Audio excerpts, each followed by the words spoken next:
Hello hello, c'est Guillaume, j'espère que tu vas bien, je te remercie de prendre le temps de suivre cette nouvelle vidéo avec moi aujourd'hui.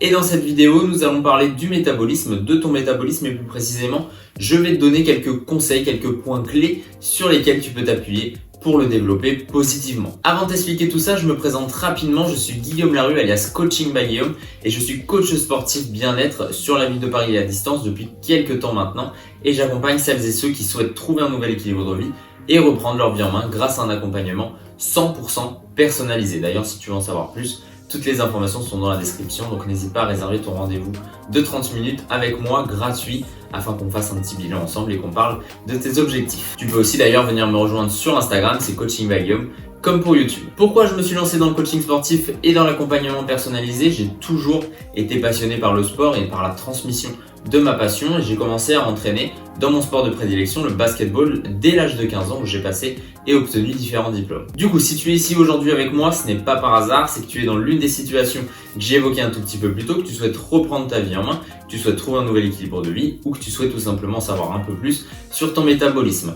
Dans tous les cas, je te souhaite la bienvenue dans cette vidéo et on commence tout de suite avec une petite définition. Le métabolisme, c'est un nom très courant, mais c'est un terme surtout grec qui signifie changement ou transformation. Le métabolisme, en réalité, c'est l'ensemble des réactions chimiques du corps nécessaires pour transformer les aliments et brûler des calories. Les nutriments sont d'abord extraits des aliments ingérés, c'est le catabolisme, puis ils sont synthétisés et envoyés vers les cellules du corps qui en ont besoin pour fonctionner de manière optimale. C'est l'anabolisme. Avant toute chose, il faut savoir qu'il existe différents types de morphologie ou des morphotypes. Il en existe 3. Le premier, c'est l'ectomorphe. L'ectomorphe, c'est une personne maigre, fine, avec des apports caloriques assez élevés, mais beaucoup de mal à prendre du poids. En général, la personne a des longs segments et elle a une prise de masse assez compliquée. Cette personne a un métabolisme très rapide. La deuxième personne, c'est une personne mésomorphe. Elle a une facilité pour prendre en masse musculaire et ou pour perdre du poids. Elle est en général très douée dans les sports car elle maîtrise sa composition corporelle et l'organisme réagit plutôt bien au changement de programme sportif ou alimentaire. Cette personne a un métabolisme ni trop lent, ni trop rapide. Et la troisième personne, c'est la personne endomorphe. Elle a une ossature large et lourde et elle va avoir une facilité à stocker les calories sous forme de graisse. Elle va aussi avoir une facilité à prendre en masse musculaire, mais à l'inverse, elle va galérer à perdre du poids.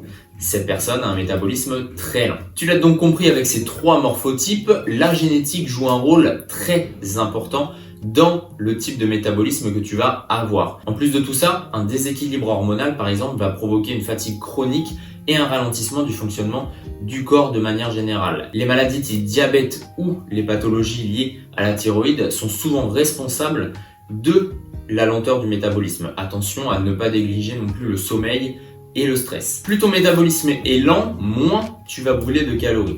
Un mauvais régime influence le métabolisme puisque trop de restrictions va pousser le métabolisme à fonctionner au ralenti. Il garde le gras et le stocke pour pallier au déficit nutritionnel. En parallèle, la masse musculaire va fondre, bref, c'est la cata. Par la suite, lorsqu'une personne a suivi un régime strict et reprend une alimentation normale, le métabolisme continue, lui, de fonctionner lentement, juste pendant un certain temps ou parfois pour très longtemps. Il continue en fait de faire des réserves et la personne va grossir. C'est le régime yo-yo tout simplement. Et pour être complet, le métabolisme est influencé majoritairement par 3 facteurs. Le métabolisme de base ou le métabolisme basal, tu as une vidéo sur ça juste ici, l'activité physique et sportive et ou intellectuelle et la digestion. D'autres facteurs vont jouer également comme la température, le tabac ou le café dans de trop grandes doses. Mais alors, comment augmenter son métabolisme? Quels sont les facteurs à modifier pour booster son métabolisme? Je vais te proposer plusieurs astuces afin de booster ton métabolisme. Il faut savoir que ton corps est unique, tout comme son fonctionnement et donc comme ton métabolisme. C'est à toi de choisir, accompagné par quelqu'un si tu le souhaites, les facteurs sur lesquels tu vas pouvoir jouer afin de booster ton métabolisme. Je tiens à prévenir quand même, cette vidéo ne remplace pas l'avis d'un professionnel de la nutrition ou de la santé. Encore une fois, je ne suis qu'un coach sportif spécialisé dans le bien-être et dans cette vidéo, je te donne mon avis pour booster ton métabolisme. Allez, on passe aux choses sérieuses. L'astuce numéro 1, buvez de l'eau, du thé et du café. Après avoir bu un demi-litre d'eau, on brûle 24 à 30% de calories en plus par heure. Et il semble que le résultat est encore plus important si l'eau est froide. En fait, l'effet thermique de l'eau froide est plus grand. Ton corps va dépenser plus d'énergie pour chauffer l'eau ingérée. Attention évidemment à ne pas boire que de l'eau froide pour ne pas fatiguer ton corps en permanence. Concernant le thé, il permet d'avoir un métabolisme plus rapide puisque le thé permet également de brûler les graisses. En consommant du thé vert et du thé oolong, nous pouvons augmenter son métabolisme de 4 à 5%. Face à un placebo, la combustion des graisses est supérieure de 17% avec un extrait de thé vert et de 12% avec du thé oolong. Et pour le café, alors là je mets des parenthèses entre guillemets pour cette partie, mais pour le café il est possible d'augmenter son métabolisme de 3 à 11%, surtout pour les personnes minces. Le café marche de la même manière que le thé, il accélère en fait la combustion des graisses et va booster le métabolisme.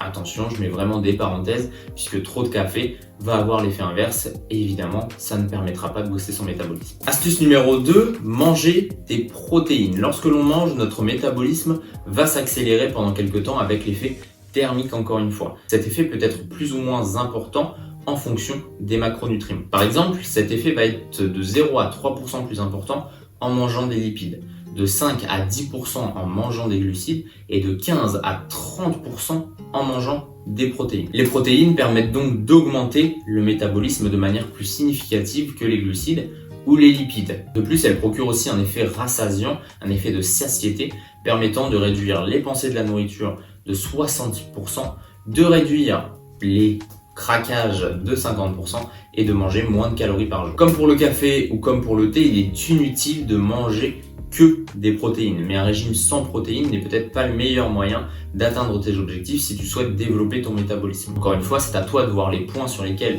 tu peux et tu veux jouer avec un professionnel de la santé ou de la nutrition. Astuce numéro 3, tu peux sauter des repas et bloquer un cheat day. En réalité, il y a plusieurs croyances qui existent autour du nombre de repas à prendre dans une journée. La première, c'est de manger 3 fois par jour et de ne sauter aucun repas. Ça, c'est un petit peu la tradition française. En deux, tu peux manger 5 à 6 fois par jour, mais en petite quantité, pour atteindre à la fin la même quantité que si tu mangeais 3 fois par jour. Et la troisième croyance, c'est de sauter régulièrement des repas afin de booster ton métabolisme. Alors évidemment, je ne suis pas assez compétent pour te dire que l'une des informations est la bonne et que celle-ci est mauvaise, mais selon les résultats de plusieurs études, sauter régulièrement des repas, dont le petit déjeuner, peut être sain car le métabolisme s'accélère et les graisses sont brûlées plus rapidement. Sur une étude de 11 hommes en bonne santé, le métabolisme accélère de 14% si l'on jeûne pendant 3 jours.